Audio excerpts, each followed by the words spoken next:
Welcome to the Holistic Success Show. My name is Dr. Robert Puff. And I'm Elizabeth Lozano. Today we're going to look at Feng Shui. And if you don't know what that is, it's basically trying to make your work, your office, and your life balanced so everything flows really well. We're going to have a great guest for that. We're also going to be seeing some clips about exercise and nutrition in regards to being holistically healthy that Dr. Puff has done. And then we're going to answer one question. Well, answer two, but the first question is going to be about how do you deal with difficult people when they're just difficult? What do you do with that? How do you handle them? And then the second question is going to be, how do I heal from a bitter divorce? So welcome to the show. Thank you.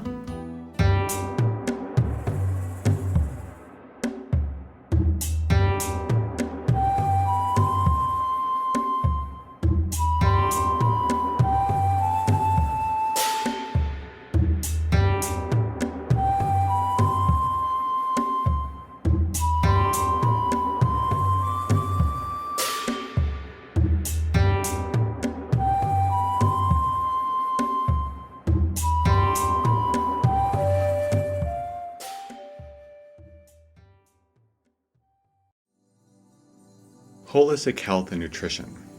What do I mean by that?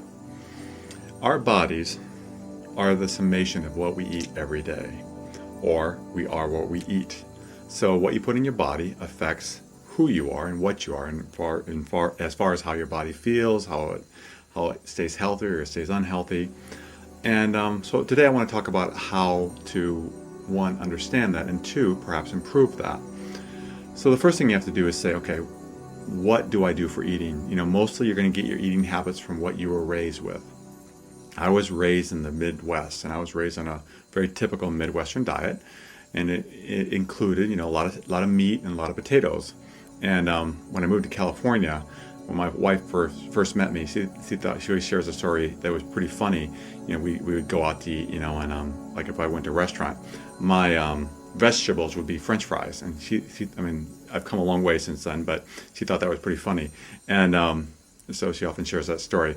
But that was my education, that was my upbringing. Like, well, it's a vegetable. That's what you eat with your meat and potatoes. That's what we grew up with, and so wherever you're at, and you may still think that's a typical good thing to eat, but what I want to encourage you to do is realize that your body is affected by what goes inside of it. So if good things are going inside of it, you feel good. If things that aren't so good going inside of you, you don't feel so good. So what are perhaps good things that are going inside of you? Or what are things you could put in good inside your body? And to start with saying, okay, don't judge. This isn't here to judge yourself. That never works. You just want to say, okay, what am I eating today? How much of it was good? What I mean by that is good. Good is vitamins and minerals. We've kind of all heard about that, and enzymes, all these great things that make our bodies healthy, give us energy, and keep us doing well. And what I really encourage people to think about is, live food that isn't cooked, that's fresh, and preferably organic so there aren't pesticides on it. It's just really good for your body. It keeps your body healthy because you have all these minerals and vitamins and nutrition going in your body. It keeps you really, really healthy. And if I can just share what I do, I have come a long ways from my meat and potato upbringing. I eat about 80% raw, and about 20% are whatever I want, basically. And what that entails is, for morning, I have about a half a gallon of organic juice that I make every day, and then I have a pretty large salad for lunch, and then I have some raw nuts kind of throughout the day, kind of sustains me. And then for dinner, what works for me, I typically can eat whatever I want. I usually eat vegan, which means non-animal products, but I can eat steak, I can eat whatever I pretty much want. I just have gotten very used to eating more vegetarian food. But so what's happening is all day long, I don't even have to take vitamins, because all day long I'm just having all these nutrients going through my body. And if you know me, you hopefully get to know me through this show, that I just don't get sick almost ever. I stay very, very healthy. I don't require a lot of sleep, and it's interesting to me, a lot of people that have gone raw, not that you have to go raw because that's kind of extreme, but people have gone raw, do it so they can have more energy and can actually have more sleep less. So it's kind of one of the side effects of it for some people. So, but for you, just start with where are you, and saying, yeah, it kind of makes sense. I hear that throughout the grapevine, that eating raw, live food is good for me. So perhaps when you're at a meal, even one day a week, you could say, instead of getting dessert, I'll get some grapes, I'll get some fruit, I'll have a grapefruit. So you slowly are beginning to make change. And if you slowly make change, you keep adding a little bit more. And like me, I read about it. I didn't just overnight start eating raw. I mean, that took me years to get there, But if you start learning about it, educating yourself, watching shows like this, and we're going to have some great guests that will come on here talking about how to eat well and take care of your body. It's part of being holistically healthy. You will begin to improve and, go at a pace that's comfortable for you. If you dive into it too quickly, you'll jump out. That's what happens with a lot of people. So just slowly improve, educate yourself, and get your body so it becomes healthier and healthier, because your body is what you eat. And if you eat well, your body's going to do well. So I wish you well, and peace. Our first question comes from Lawrence I. from Long Beach, California, and he asks, how do you react with kindness when you receive utterly terrible customer service and you're really frustrated? Very good question. Very difficult question, but an important question. What do I mean by that?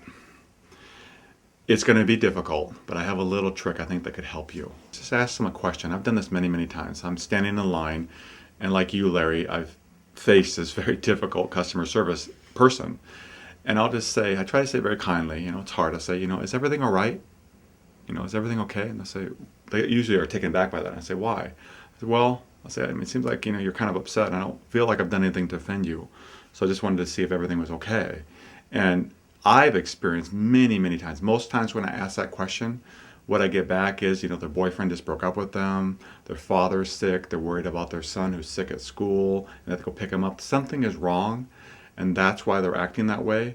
And or sometimes maybe they just had somebody who was rude to them. Yeah, could leave a better taste in their absolutely. That's a very good point, Elizabeth. But they're acting that way towards you for a reason. Now, if you had offended them, if you were saying hurry up or being rude, you need to own that.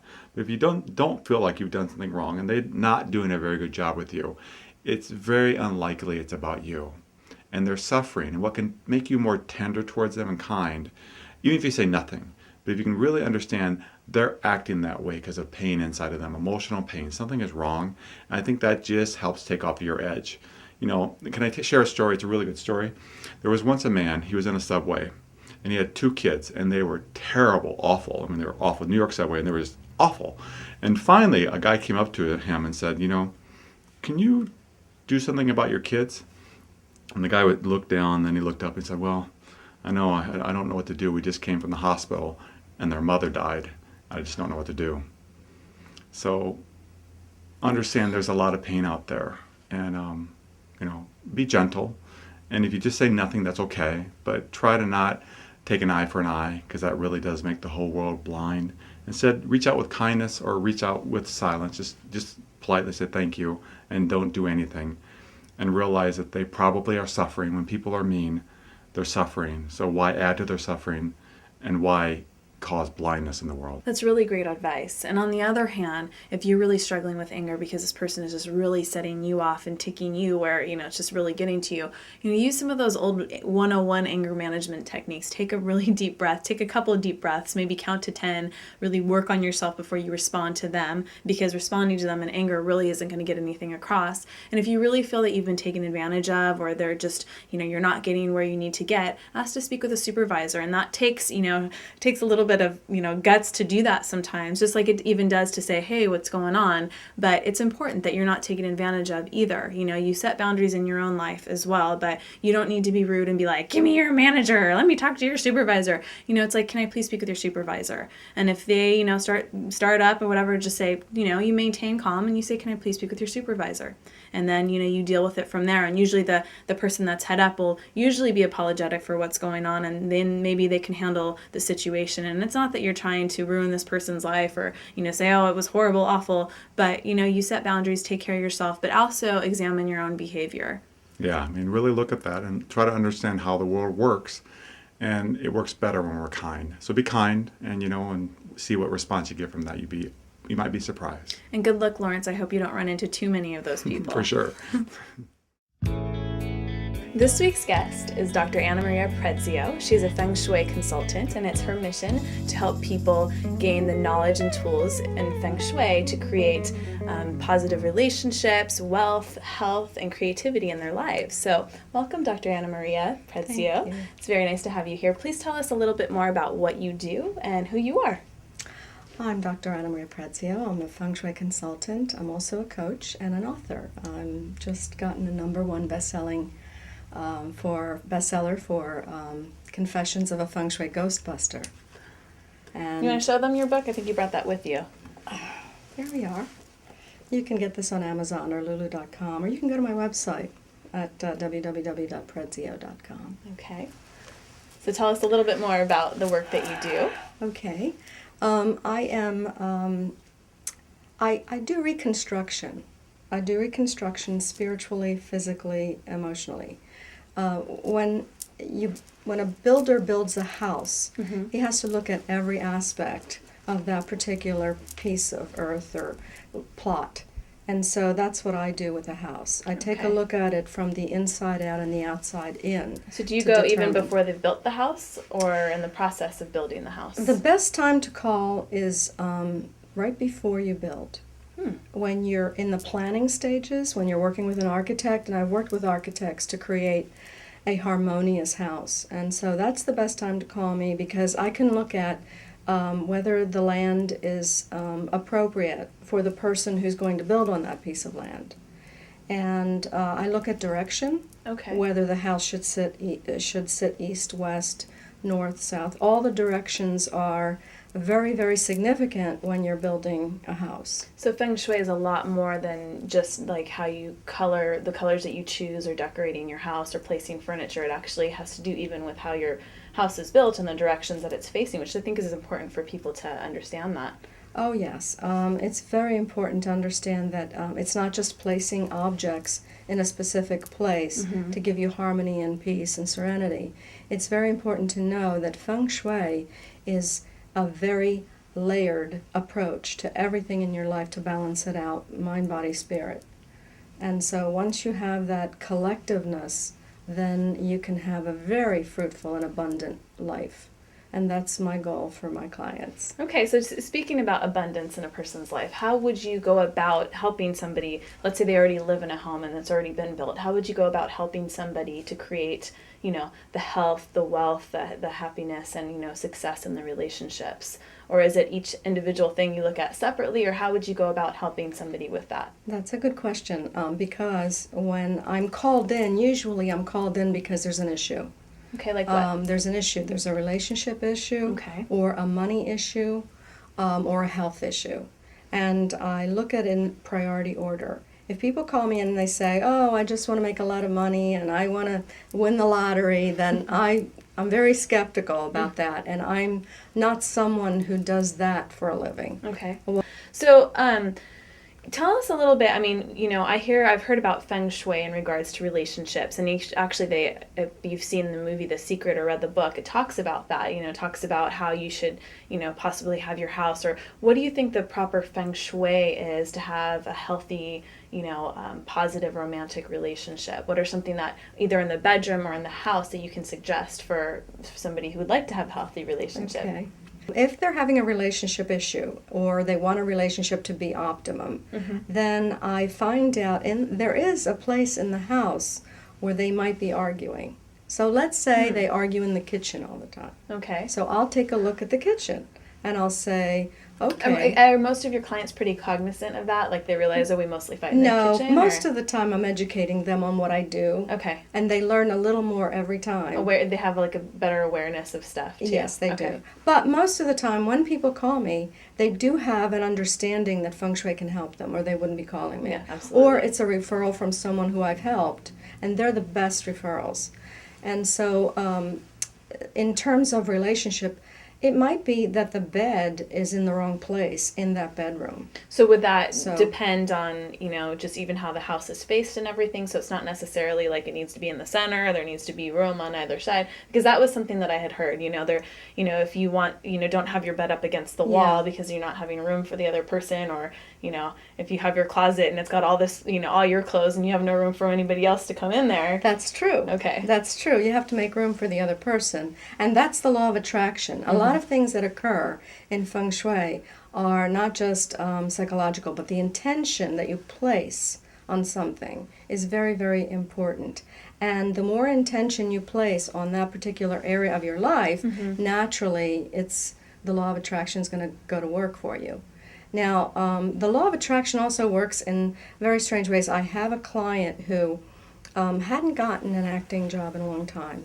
So he called me in and I said, look, here's what you do. If you have a picture of this person or a scene that you would like to be in or see yourself working with him, put it on your wall, and the first thing when you get up in the morning is look at it and put your intention on it.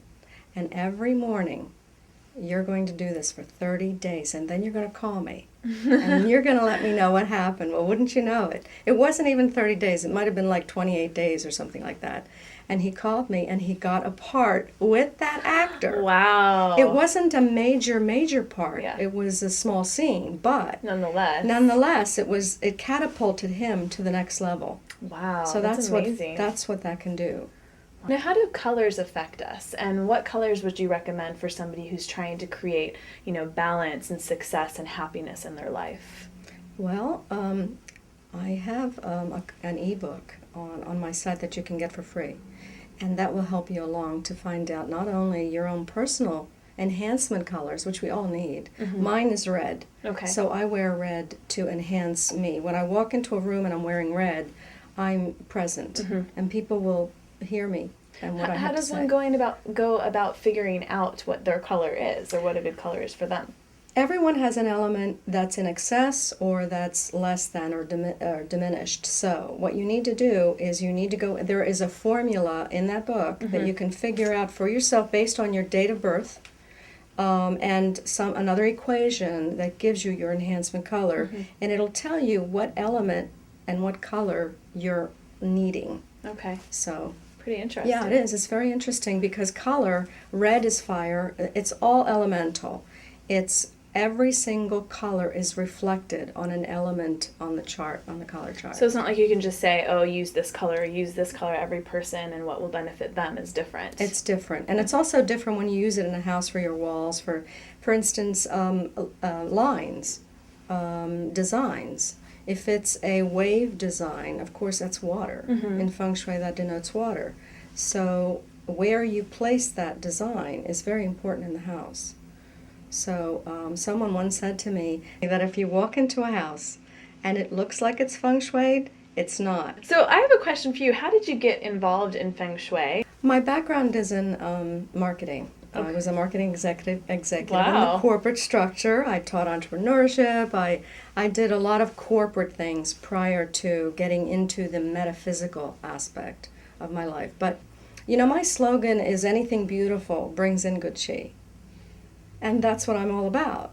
That's the Venus in me. That's the quality of life that I want to engender in people. I want to make them healthy and feel happy and self-fulfilled. Mm-hmm. And so this is one way that really helps people to do that. Oh, that's great. That's awesome. Your Yeah. job must be so wonderful to do then, is you're helping people to bring that into their lives.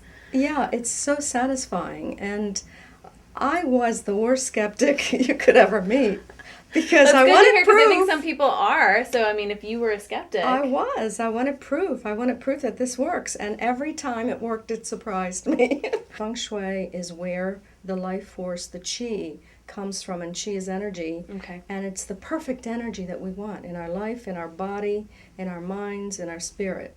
And so that's what I would like to create for people on a large scale. Makes a lot of sense. Thank you so much for being on the show. You're Please tell welcome. us, how we can get a hold of you, or how, if somebody wants to have a consultation with you, or, coaching from you, and also where they can get the book. I know you had Okay. mentioned that earlier, but if you can just tell us where they Okay. can find you. Great. Prezio, Prezio.com, or you can reach me at www.fengshuiharmony.net, or you can call me at 818-980-6861. Thank you very much, and thank you for being on the show. It's Thank great you to for have having you. me. It's my pleasure. Thank you.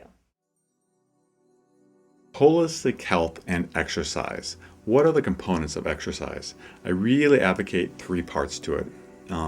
The first one is weight bearing. And what do I mean by that? Is weight bearing is where you basically are putting weight on your bones so they stay healthy and you stay fit and vibrant.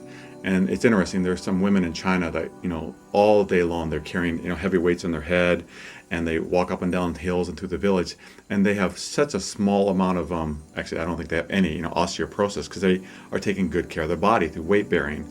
Walking is a really great way of doing that, going to the gym, lifting a little bit of weights, but it keeps your bones and muscles strong.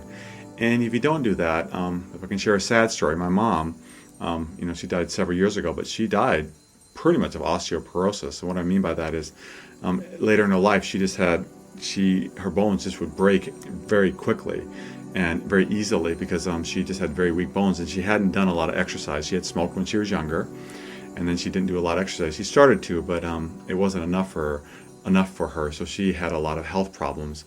And you see that with people, as they get older, their bones break very easily. A lot of times when a hip breaks, it isn't that you fall and you break your hip, it's you break your hip, then you fall. So just be aware of that weight bearing is great to keep those bones strong throughout your life. Okay, that's the first one, weight bearing. The second one is cardiovascular. And what I mean by that means getting that heart beating up, getting it to a higher rate. So when you get your heart beating fast, it's really, really good for you. So do something that you're riding a bike, going to the gym, walking briskly, swimming. All these things are really great ways to get that heart beating. Because what studies have found, what researchers have found, is that people that exercise, particularly like runners, though their heart rate is pretty high when they're running, the rest of the time, their heartbeat is actually much lower than the average person. So your heart becomes calmer. So it just is good for our bodies to exercise and get that heart beating. It's also really good for your weight too, keep your body trim and fit, get that heart beating. So that's part two. Number one, again, weight bearing. Number two, cardiovascular. And the third one I call stretching. And a lot of people forget the stretching part. And what do I mean by that? That's basically keeping your body limber and loose. Because if your body's limber and loose, you're just going to feel good throughout your life. You're going to have less aches and pains. And you won't, as you get older, you won't get stiff. You stay pretty limber. I do some form of yoga or stretching every single day because I love meditation, and I sit for quite a while, and it allows me to sit for a while there without getting my muscles getting tight. And just again, to share a personal story, because I really work on staying limber. Two times it happened to me twice. I was on vacation. I was working out at the local little gym in the town I was visiting, and I was doing ab work where I had my legs on this bar, and I was sitting high up, and I was just sitting on this bench behind me, and I had a 45-pound weight, so my back was just free space going back and forth, if you can envision it. So my butt's here, my feet are hooked here to keep me from falling off, and I'm just hanging out in outer space, or in space, with this with a 45-pound bell, a bar on me, and the leg thing broke on me because it wasn't a very nice gym, and I came crashing to the ground. I could have easily broken my back, serious injuries, and I was actually fine. I was a little bit cut up, but it happened to me twice, and if I hadn't been limber, I would have been pretty beaten up and pretty sore. I could have injured my back. But I think taking time to be flexible, taking time to have stretching involved in your daily routine really is just good for you. It really prevents injuries. So I encourage you to do that. So to recap, take care of the weight bearing. Do something that you're physically putting weight on. Walking's great. Next one is cardiovascular, get that heart beating. And the last one is stretching. So I wish you well and peace. Our next question comes to us from Kim P., who's in Brea, California. And she writes in, I had a very bitter divorce and am still recovering from the emotional scars from that relationship. What suggestions do you have to help me become more aware and keep focused on myself to gain awareness and heal? First off, Kim, I'm really sorry you had a bitter divorce. Divorces are hard, and when they're bitter, it can cause a lot of pain in you. I just want to give you my sympathy and empathy because they're very hard on us. And with that, you need to heal. You need to take time to heal.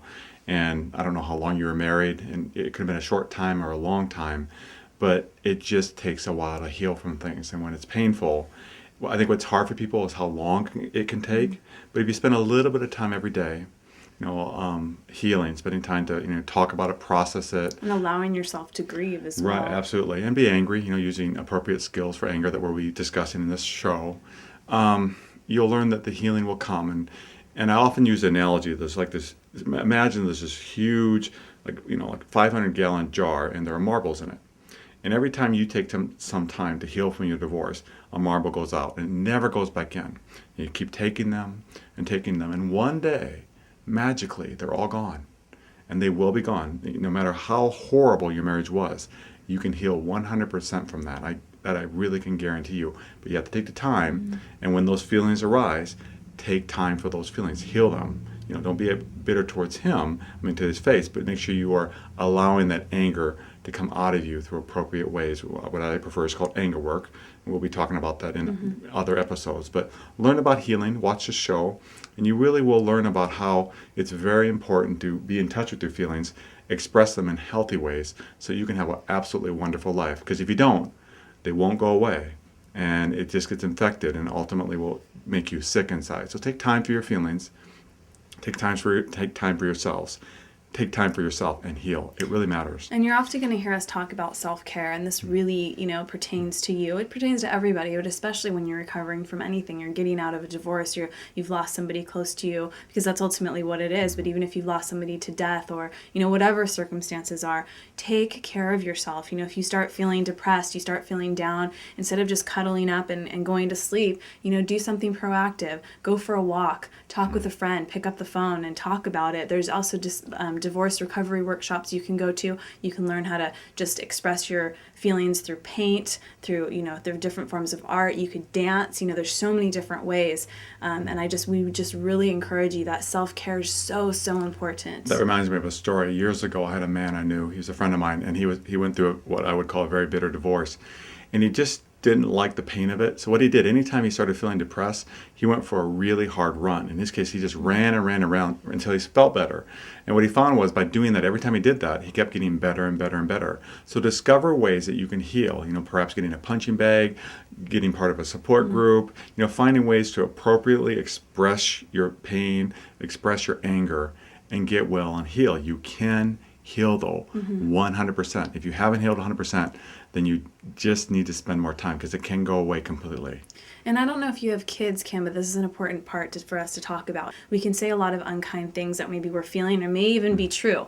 There may be some true things that you're feeling, but don't let your kids know about those things. Don't let your kids be that emotional support for you, because they are really having a hard time with that too. And you need to really monitor, be aware, as you were asking about, of the things that you're saying and how much that's trickling in. But, you'll hear again and again us talking about self-care, and that relates even to you as a parent, if you are a parent. But just, be careful with that. And also, an eye for an eye, saying one thing, even if, let's say the person's saying something negative about you, it doesn't help to go and say something negative about them. In fact, what's going to help you to grow is for you to process that feeling, like, oh, what a jerk for him to say that about me. And you go deal with that. You go deal with that emotion. Go scream in your pillow, or go, punch on the bed, or a punching bag if you have one. And I'm going to say something that's going to be controversial here. Some people will disagree with this, and that's okay. But what I found in my experience is, you kind of know you're done, you're healed, when there's a sense of forgiveness inside of you towards that other person. And mind you, that can take years, sometimes decades, depending upon how incredibly awful it was.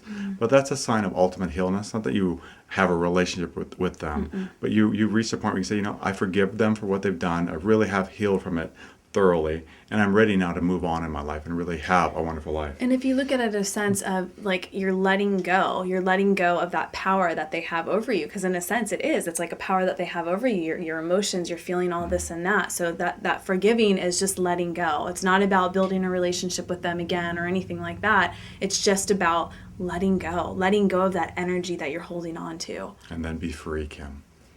Good luck, Kim. This week's quote, Dr. Puff shared with me, so thank you, Dr. Puff, for this. Of all the things that can have an effect on our future, I believe personal growth is the greatest. We can talk about sales growth, profit growth, asset growth, but all of this probably will not happen without personal growth. And that's by Jim Rohn, who's an author and motivational speaker. Thank you for joining us on the Holistic Success Show, the show for people who aim to be happy, healthy, and successful. But do you know that we cannot do this without you? So send us your questions, and our way of saying thank you for participating and being part of our show is we'll let you go to our bookstore, and you can pick out anything you want, a CD, a DVD, a book. We'll try to autograph it to you and mail it to you, and because we really appreciate you being part of the show, and your questions help thousands of other viewers out there, because they will be struggling with the same things you are. Thank you for joining us, and we hope to see you next week. Thank you, and peace.